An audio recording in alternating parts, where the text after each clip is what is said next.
말씀을 나누도록 하겠습니다. 사람은 혼자 살 수 없는 존재이죠.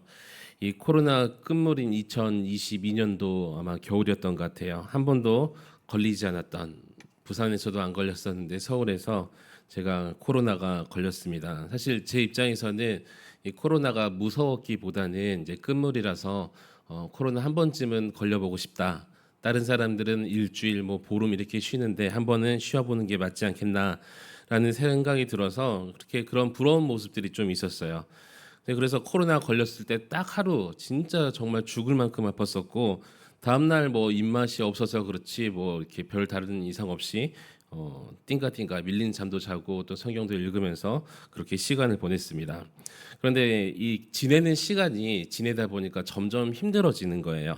혼자 있는 것도 사실 좀 외롭고 힘든 게 다가오기도 하고, 혼자 밥도 먹어야 되고 방에 혼자 있다는 게 좀 그렇게 외롭기도 했었습니다. 아내는 출근하고 또 애는 학교를 가고, 저뿐만 아니라 사람들은 홀로 격리된 병실에서 또 방 안에서 또 이 예배당에서 띄엄띄엄 앉아서 이렇게 예배 드리는 모습들도 있었고, 또 식탁에서 우리는 곧 고립이라는 또 생소한 이 아픔을 좀 경험했던 시간들이었죠. 그때서야 비로소 우리는 함께 있음을, 얼마나 그 함께 있음이 소중한지 깨닫게 되는 또 시간이기도 했습니다. 창세기 2장 18절에서 이렇게 말씀하십니다. 사람이 혼자 사는 것이 좋지 아니하니. 이 구절은 단지 결혼에 대한 말씀만을 하시는 것은 아니었어요. 이 말씀은 모든 인간관계, 또 모든 이 공동체, 모든 하나님의 백성의 삶의 질서에 대한 하나님의 창조 원리를 하나님께서 설명하고 말씀하시는 것인데, 그래서 오늘 우리는 창세기 2장을 통해서 하나님께서 어떻게 인간을 공동체 안에서 살게 하셨는지 살펴보고, 그리고 어떻게 우리가 한 몸 공동체를 세워 나가야 하는지 함께 은혜를 나누고자 합니다. 오늘 주시는 첫 번째 말씀은 하나님은 사람을 홀로 두지 않으심을 말씀하고 있습니다. 본문 18절에서 하나님께서 이렇게 말씀하십니다. 우리 18절 말씀 함께 읽도록 하겠습니다. 시작. 여호와 하나님이 이르시되 사람이 혼자 사는 것이 좋지 아니하니 내가 그를 위하여 돕는 배필을 지으리라 하시니라. 아멘.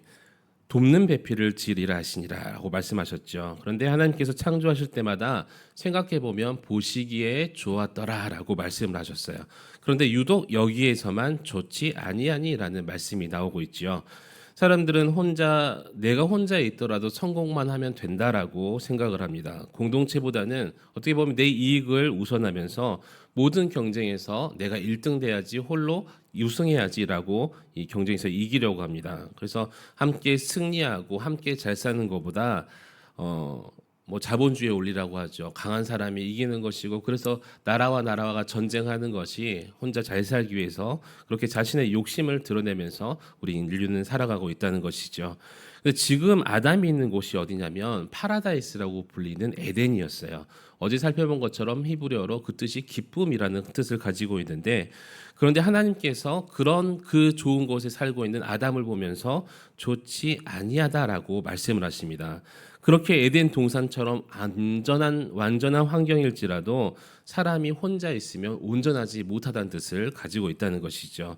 하나님께서는 사람이 함께할 때에만 비로소 온전하게 지어졌음을 우리에게 말씀하고 있다는 것입니다.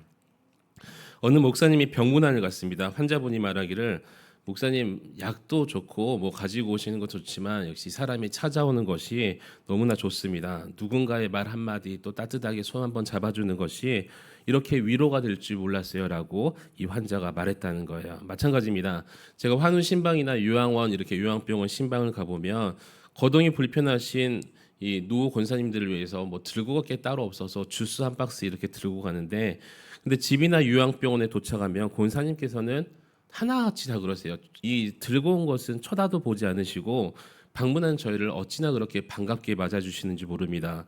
항상 병원에서만, 또 방에서만 혼자 있으셔야 하고, 또 교회 소식도 너무나도 궁금한데 유튜브를 잘 하실 줄 모르니까 얼마나 답답하시겠어요. 그래서 언제나 사람이 그립고, 특별히 한광교회에서 예배드리던 그때가 너무나 그리우시다고 말씀하시는 것을 보게 됩니다. 그래서 저에게 하시는 말씀이 더욱더 힘을 내서, 내가 병상이라지만 힘을 내서 교회와 또 목사님, 우리 교우들을 위해서 기도하겠다라고 이렇게 말씀하십니다. 여러분, 이처럼 사람은 하나님과의 관계뿐만 아니라 사람과 사람 사이의 관계 속에서도 회복됨을 볼 수가 있게 됩니다. 우리 사랑하는 한광교회 성도 여러분, 혼자 드리는 온라인 예배보다 함께 모여 드리는 공동체 예배에 은혜가 더하고, 또 혼자 걷는 믿음의 길보다 함께 걷는 그 믿음의 길이 더 안전함을 여러분 믿으시기 바랍니다. 그래서 우리는 교회에서 그리고 각 가정에서 함께 있음의 그 축복을 누리는 공동체임을 깨닫고, 이 가정, 또 이 이웃들, 또 이 공동체, 또 교회 안에서 모든 성도들이 하나님께서 주신 선물이구나 우리가 깨달아야 될 줄 믿습니다. 그래서 오늘 주신 말씀처럼 하나님께서 선물로 주신 이 공동체로 인하여서 우리의 믿음이 더욱더 성장하고 은혜 충만하며 함께 있음의 축복을 누릴 수 있는 저와 여러분이 되시기를 우리 주님의 이름으로 간절히 축원합니다. 두 번째로 오늘 우리에게 주시는 말씀은 하나님이 짝지으신 관계는 서로 돕는 관계임을 우리에게 말씀하고 있습니다. 우리 19절과 20절 말씀, 19절 20절 함께 읽도록 하겠습니다. 시작. 여호와 하나님이 흙으로 각종 들짐승과 공중의 각종 새를 지으시고 아담이 무엇이라고 부르나 보시려고 그것들을 그에게로 이끌어 가시니 아담이 각 생물을 부르는 것이 곧 그 이름이 되었더라. 아멘. 하나님께서 아담에게 동물의 이름을 짓게 만드시는 이 장면인데 참 흥미롭죠. 마치 어떤 실험을 하는 것 같기도 하고 또 어떤 이름 짓기 놀이 이렇게 느껴지기도 합니다. 그런데 그 속에서는 깊은 하나님의 의도가 숨겨져 있다는 거예요. 아담은 이름 짓는 과정을 통해서 스스로 뭔가를 깨닫게 돼요. 나는 이들과 교제할 수가 없구나. 나와 같은 존재는 아니구나. 이 깨달음이 바로 하나님께서 돕는 배필을 준비하시는 예비 과정의 배경이 되었다는 거예요. 그리고 마침내 하나님께서 아담을 깊게 잠들게 하시고 갈빗대를 취하여서 여자를 만드시죠. 이 갈빗뼈는 옆구리에 있어서 가장 이 심장을 보호하고 인간의 모든 장기들을 보호할 이런 자리이자 또 중심과 가까이 있는 부분입니다. 여자가 지배를 당하거나 열등한 존재가 아니라 이 갈비뼈를 취했다는 것은 함께 걸으며 보호받고 사랑받아야 될 존재임을 우리에게 말씀하고 있는데, 히브리어로 돕는 배필은 마주하며 돕는 자라는 뜻을 가지고 있습니다. 단순히 도와주는 사람이 아니라 나의 상대가 되면서 조화를 이루고 때로는 부족함을 보완하면서 서로 완성해 갈 수 있는 그런 존재라는 의미를 가지고 있죠. 이 원리가 보기에는 결혼에만 적용되는 것 같은데, 이 결혼에만 국한되는 것이 아니라 하나님께서 세우신 모든 공동체의 이 핵심 원리라는 거예요. 그래서 교회 공동체, 가정 공동체, 그리고 우리가 사역하는 그 모든 관계에서 우리를 돕는 자로 부르셨음을 여러분 믿으시기 바랍니다. 그래서 서로 도와야 온전함에 이르고 연합해야 하나님의 뜻을 이룰 수가 있다는 것이죠. 한 병든 목사님이 오랫동안 이 병상에 누워 있다 보니까 사역을 어쩔 수 없이 쉬게 되었어요. 목사님이 섬기던 그 청년 공동체가 각기 자발적으로 이 기도 모임을 이끌고 목사님이 안 계셔도 찬양하고 봉사의 그 섬김의 자리를 계속해서 이어갔습니다. 그 목사님이 훗날 어떻게 고백을 하냐면, 내가 그들을 세운 줄 알았었는데 오히려 그들이 나를 다시 일으켜 세우셨다라고 말씀을 하신 것을 보게 됩니다. 이처럼 하나님께서는 우리 모두를, 사실 어떻게 보면 연약해 보이고 좀 병들어 보이기도 하고 부족해 보이기도 하겠지만 우리 모두를 서로 돕는 자로 세우셨다는 거예요. 나보다 연약한 일을 돕고 내게 부족한 부분은 누군가의 도움을 통해서 채우도록 하신 하나님의 원리라는 것입니다. 그래서 공동체라는 것은 내가 혼자 빛나기 위한 그런 동무대가 아니라 함께 어우러질 때, 함께 돕고 서로 다 의지하며 살아갈 때 더욱더 하나님의 아름다운 공동체, 하나님의 걸작품이 된다는 것이죠. 그래서 우리는 스스로 질문을 해야 돼요. 나는 지금 이 공동체 안에서, 가정 안에서, 직장 안에서, 교회 안에서 나는 누군가의 도움이 되고 있는가? 나는 그 연약함을 보듬고 안아주는 존재인가? 또 나는 누구의 도움을 인정하고 또 받고 있는가? 오늘 하나님 앞에 우리가 질문하면서 결단해야 될 줄 믿습니다. 주님, 제가 누군가의 진정한 돕는 자가 되어서 하나님께서 말씀하시는 그 아름다운 공동체를 이루며 살게 하여 주시옵소서. 이 결단이 하나님께서 디자인하신 공동체임을 깨닫고 각자 가정에서, 직장에서, 교회 안에서 서로 돕는 자가 되시기를 우리 주님의 이름으로 간절히 축원합니다. 마지막 세 번째로 한몸 공동체는 함께하기로 결심할 때 완성이 됨을 말씀하고 있습니다.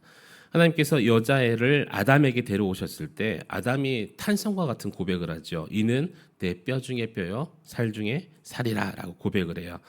여자가 자신과 동일한 존재, 본질임을 알아차리고 감격하면서 이 하와를 받아들였어요. 우리 24절 말씀 함께 읽도록 하겠습니다. 24절입니다.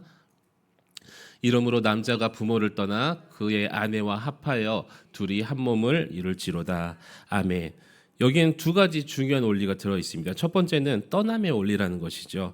공동체를 이루기 위해서 반드시 어떤 관계를 떠나야 됨을 말씀하고 있습니다. 24절에서는 남자가 부모를 떠나라고 기록하고 있죠.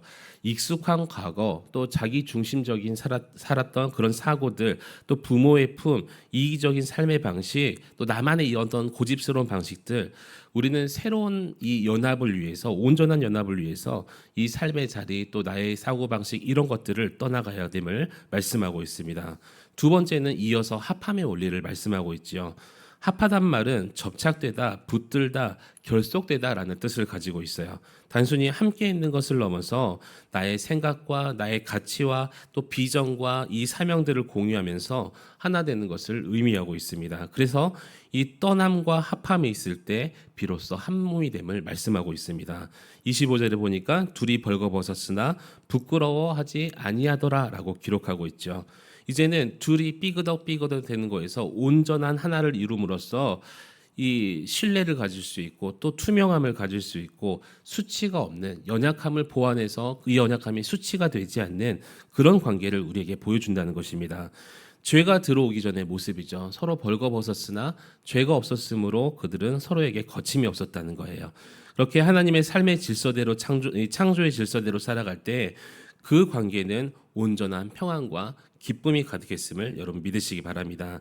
그래서 우리 한 몸 공동체를 서로 있는 그대로 받아들이고 또 사랑으로 포용하고 연합하려는 그 헌신 위에 완성됨을 우리가 기억해야 될 줄 믿습니다. 말씀 맺도록 하겠습니다. 창세기 2장은 한 남자와 한 여자의 만남으로 이야기가 시작되지만 더 깊이 들여다보면 하나님께서 원하시는 이 공동체의 원형의 모습이 담겨져 있습니다.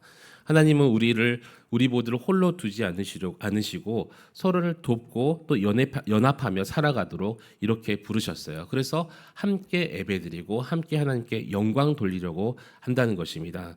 오늘 우리는 이 창조의 질서를 다시 한번 붙들어야 될 줄 믿습니다. 세상은 개인주의와 경쟁 또 비교와 그것 때문에 단절로 가득하지만 하나님은 우리에게 한 몸 공동체의 회복을 원하신다는 거예요.